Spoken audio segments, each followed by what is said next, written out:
Depois de tudo o que Ezequias fez com tanta fidelidade, Senaqueribe, rei da Assíria, invadiu Judá e sitiou as cidades fortificadas para conquistá-las.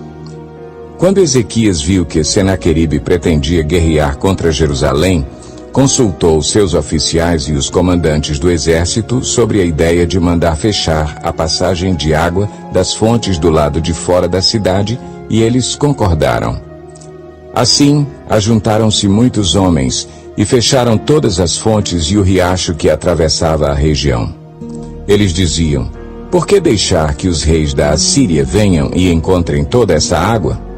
Depois, com grande empenho, reparou todos os trechos quebrados do muro e construiu torres sobre ele. Construiu outro muro do lado de fora do primeiro e reforçou o Milo da cidade de Davi e mandou fazer também muitas lanças e muitos escudos. Nomeou sobre o povo oficiais militares e os reuniu na praça, junto à porta da cidade, animando-os com estas palavras: sejam fortes e corajosos.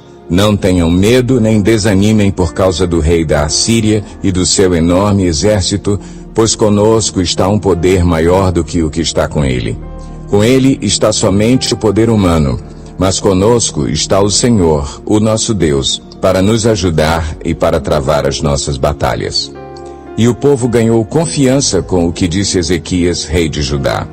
Mais tarde, quando Senaqueribe, rei da Assíria, e todas as suas forças estavam sitiando Laques, mandou oficiais a Jerusalém com a seguinte mensagem a Ezequias e a todo o povo de Judá que morava lá.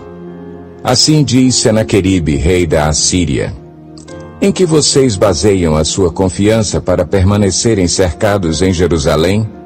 Quando Ezequias diz: o Senhor, o nosso Deus, nos salvará das mãos do rei da Assíria, ele os está enganando para deixá-los morrer de fome e de sede. Mas não foi o próprio Ezequias que retirou os altares desse Deus, dizendo a Judá e a Jerusalém: vocês devem adorar diante de um só altar e sobre ele queimar incenso? Vocês não sabem o que eu e os meus antepassados fizemos a todos os povos das outras terras? Acaso, alguma vez, os deuses daquelas nações conseguiram livrar das minhas mãos a terra deles? De todos os deuses das nações que os meus antepassados destruíram, qual deles conseguiu salvar o seu povo de mim? Como então o Deus de vocês poderá livrá-los das minhas mãos? Portanto, não deixem Ezequias enganá-los ou iludi-los dessa maneira. Não acreditem nele, pois nenhum Deus de qualquer nação ou reino jamais conseguiu livrar o seu povo das minhas mãos ou das mãos de meus antepassados. Muito menos o Deus de vocês conseguirá livrá-los das minhas mãos. Os oficiais de Senaqueribe desafiaram ainda mais a Deus, o Senhor, e ao seu servo Ezequias. Senaqueribe também escreveu cartas insultando o Senhor, o Deus de Israel, e o desafiando. Assim como os deuses dos povos das outras terras não livraram o povo deles das minhas mãos, também o Deus de Ezequias não livrará o seu povo das minhas mãos. Então os oficiais gritaram na língua dos judeus ao povo de Jerusalém que estava sobre o muro para assustá-lo e amedrontá-lo com o intuito de conquistarem a cidade.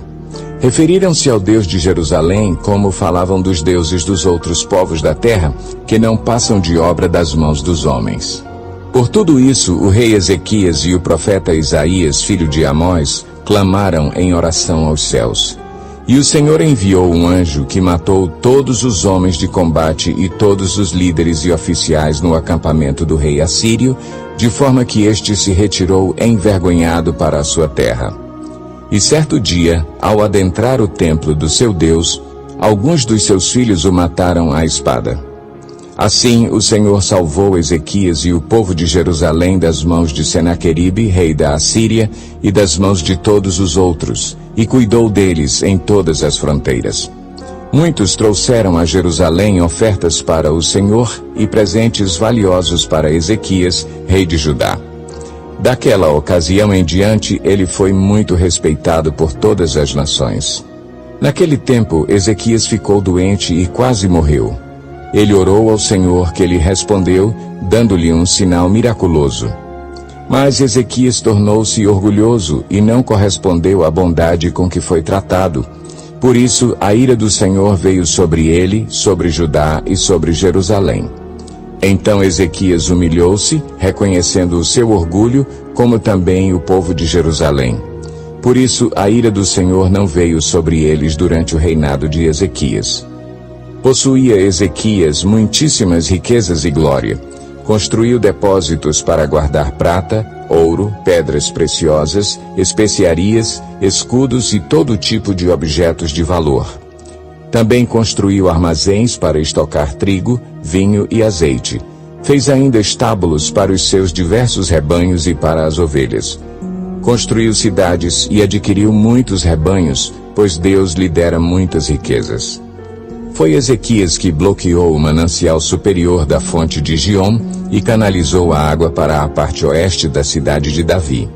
Ele foi bem-sucedido em tudo o que se propôs a fazer. Mas quando os governantes da Babilônia enviaram uma delegação para perguntar-lhe acerca do sinal miraculoso que havia ocorrido no país, Deus o deixou para prová-lo e para saber tudo o que havia em seu coração. Os demais acontecimentos do reinado de Ezequias e os seus atos piedosos estão escritos na visão do profeta Isaías, filho de Amós, no livro dos reis de Judá e de Israel. Ezequias descansou com os seus antepassados e foi sepultado na colina onde estão os túmulos dos descendentes de Davi. Todo o Judá e o povo de Jerusalém prestaram-lhe homenagens por ocasião da sua morte. E seu filho Manassés foi o seu sucessor.